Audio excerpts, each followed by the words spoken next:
السلام عليكم ورحمة الله وبركاته. ازيكم كل حبايبي، ازيكم كل مشاهدين داخل مصر وخارج مصر. كل سنة وانتم طيبين وتعودوا لها بخير يا رب. الوقت ام زياد جاية في فيديو جديد. ايه هو يا ام زياد؟ طبعا ده هو الاساس في الكلام. واحدة قابلتني قالت لي يا ام زياد انا عندي الديك مطلع عيني، فهل لو ذبحته الفراخ هتبيض؟ قلت لها اه يا حبيبتي هتبيض، طالما انت مش هترقدي البيض والكلام ده، يعني مش هتخلي البيض يطلع لك كتاكيت، ممكن تذبحي الديك وتفضل البرابر عندك، بس اهم شيء شبعيها، اهم شيء شبعيها. ولو انت عاوزه تعملي رقد ان مثلا فرخه تنام، بطه تنام، تحطي تحت منها بيض كتاكيت، بتعملي ايه يا حبيبتي؟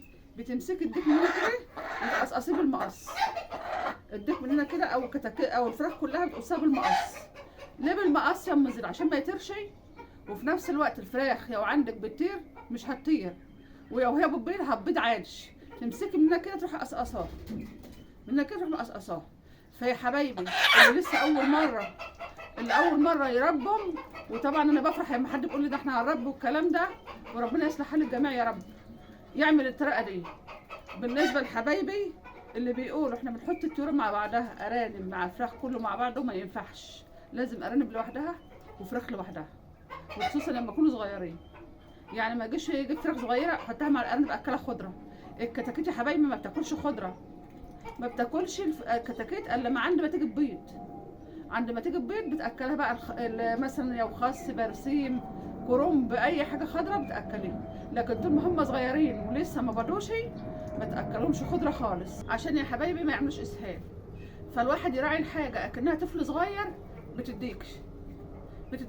فانا بقول لكم اهو، يعني لو واحده بتعمل بتخاف من الديك، او مثلا بيجري مثلا منها او بيطير منها، تذبحه عادي، وكده كده الفراخ بتبيض، بس اهم شيء تاكليه.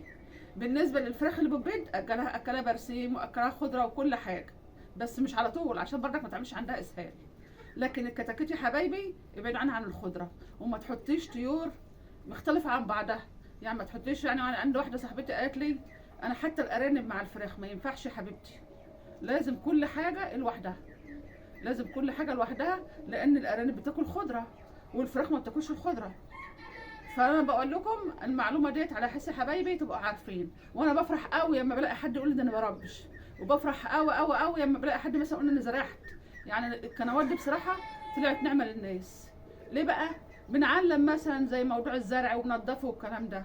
طبعا مش اي حد عنده مثلا سطح او مش عنده مثلا بلكونه، لا انت ممكن تزرعي في سطح، لو عندك سطح بدل الربابيكيا والكلام ده تتحط عليه، لا لمي بقى ونضفي وازرعي زي ما انتم شايفين. انا واقفه في الجنينه بتاعتي اهو، اهو بص يا حبايبي ادي الجنينه بتاعتي الريحانه اهو، اللهم صل على النبي.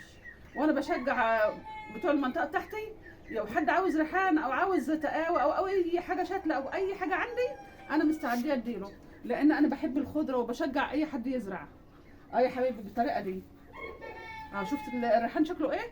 وهنا طبعا العطر اهو، اهو شهر 3 دي بصراحه جميل للخضره. وحبايبي لو عاوزين تجيبوا كمان كتاكيت صغيره هاتوا الايام دي ابتداء من شهر 3، عشان ان شاء الله نعيشنا وعليكم خير، ربنا يتوفى عمرنا.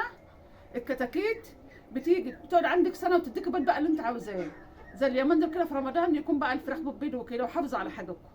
فانا حبيت اقول لكم الفيديو ده يا حبايبي عشان اللي لسه بادئين، لان في كتير بيسالوني بيربوا اول مره، وفي بيخافوا من الديك والحاجات دي. انا زي ما قلت لكم خايفه من الديك، ممكن يا حبيبه قلبي تروحي عامله زي ما قلت لك كده تذبحيه وتربي برابر. طالما انت جايبه الفراخ للبيضه بس، طالما انت جايبه الفراخ للبيضه بس، عاوزه تعملي انتاج سيبي الديك بس قصقصيه من جنحته عشان ما يطيرش منك، وما تخافيش، شجعي مره في مره هتتعلمش. ويا رب كده يكون الفيديو بتاعي يعني حلو لكم ويفيد اي حد. وانا طبعا بجاوب على اي سؤال عشان برضك ايه اعلم، احنا كلنا بنتعلم وكلنا اتعلمنا من اللي اكبر مننا. يا رب يصلح حالكم وفعلوا الجرس يا حبايبي. طبعا اللي شفنا اول مره يفعل الجرس، وطبعا حبايبي اللي يعجبهم فيديوهاتي يعملوا لايكات. وطبعا انا عملت بقى، احنا بصور كده في رمضان، واللي عنده حاجه عنده ديك زياده وعنده اي حاجه بيذبحها عشان الاكل غالي، يذبحها ويحطه في الفريزر. يعني انا ده عندي زياده، فانا قلت لما يعطل على اخوه ويضربوا ببعض انا هذبحه واحطه في الفريزر. برضك ما يخسرش يعني حاجه وجت من عند ربنا. وبصوا يعني التربيه جميله جميله جميله، ما بتخليش حد يشتري حاجه في رمضان. انا بشجعكم يا حبايبي، لو عندك بلكونه طويله خدوا نصها، بس اهم شيء نضفي. انت انا عم تتعبي شويه، خدوا نصها اعمليها، اعمل بطتين فرختين، ده بتبقى نعمه من عند ربنا والله. والله اكنك لاقيه الحاجه. واقول لكم يا حبايبي كل سنه وانتم طيبين. ودلوقتي تعالوا شوفوا الجنينه تحت الاول قبل ما اقفل معاكم. دلوقتي يا حبايبي طبعا زي ما قلت لكم الخس زرع خاص، وزرع القطه الحمد لله القطه ابتدت تطلع اهيت. بصوا يا حبايبي ما شاء الله اهي، اللي عاوز يزرع يزرع اهي يا حبايبي. بصوا ابتدت تطلع اهي اهي يا حبايبي، ان شاء الله هوريها لكم ما تحمر. فطبعا نبقى مع بعضنا ان شاء الله من غير مقاطع. وهنا طبعا بصل اخضر وخس وحاجات اهوت، انا ما بشتريش بقى، باخد من ايه من على السطح يا حبايبي. فانا حبيت اوريكم الجنينه تحت شكلها ايه، وان شاء الله نبقى مع بعضنا. ويا رب الفيديو يكون عجبكم. واقول لكم يا حبايبي ربنا يديكم اللي نفسكم فيه يا رب، الايام المفترجه. والسلام عليكم ورحمه الله وبركاته يا كل حبايبي.